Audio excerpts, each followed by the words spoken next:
Hi అండి, welcome back to our channel.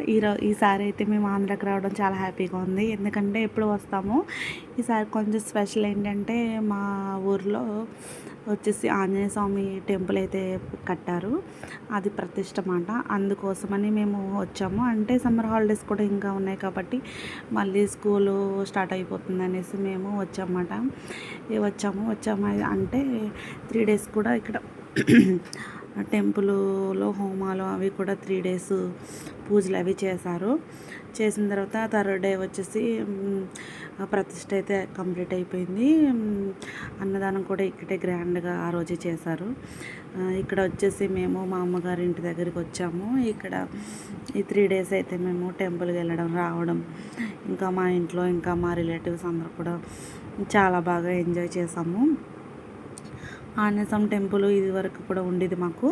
అది so చిన్న టెంపుల్ వల్ల ఇప్పుడు దాన్ని కూడా ఇంకా పెద్ద టెంపుల్ ఇక్కడ కట్టారు. టెంపుల్ వచ్చేసి ఇంకా దేవుళ్ళని అయితే పెడతారు. ఫస్ట్ అయితే ఆంజనేయ స్వామిని అయితే పెట్టారు. నెక్స్ట్ వినాయకుడు సంథింగ్ అయితే ఉంటుంది. మాకు మా అమ్మగారు వాళ్ళు అయితే శారీస్ కూడా పెట్టారు. మా పిన్ని వాళ్ళు కూడా మమ్మల్ని పిలిచి, మా పెద్దమ్మగారు అమ్మాయి, నేను, మా అక్క మమ్మల్ని పిలిచి మాకు శారీస్ అయితే పెట్టారు. సో చాలా హ్యాపీగా అనిపించింది. ఇలా పుట్టింటి వాళ్ళు మనకి ఏం పెట్టినా కూడా చాలా హ్యాపీగా అనిపిస్తుంది కదా, నాకు కూడా అలాగే అనిపించింది. సో శారీస్ పెట్టిన తర్వాత మేమైతే అక్కడే వాటిని కట్టుకొని మా ఇంటికి అయితే వచ్చేసాక మా మమ్మీ కూడా మాకు శారీస్ అయితే పెట్టింది. ఇది ప్రతిష్ట అనేది జరిగినప్పుడు ఇలా ఆడపడుచులకు కానీ శారీస్ అవి, అమ్మాయిలు కానీ శారీస్ అవి పెడుతూ ఉంటారు. ఓకేనా ఫ్రెండ్స్, మేము అయితే ఇలా ఎంజాయ్ చేసాము సూపర్గా మా సిస్టర్స్ మేము. Okay, bye friends.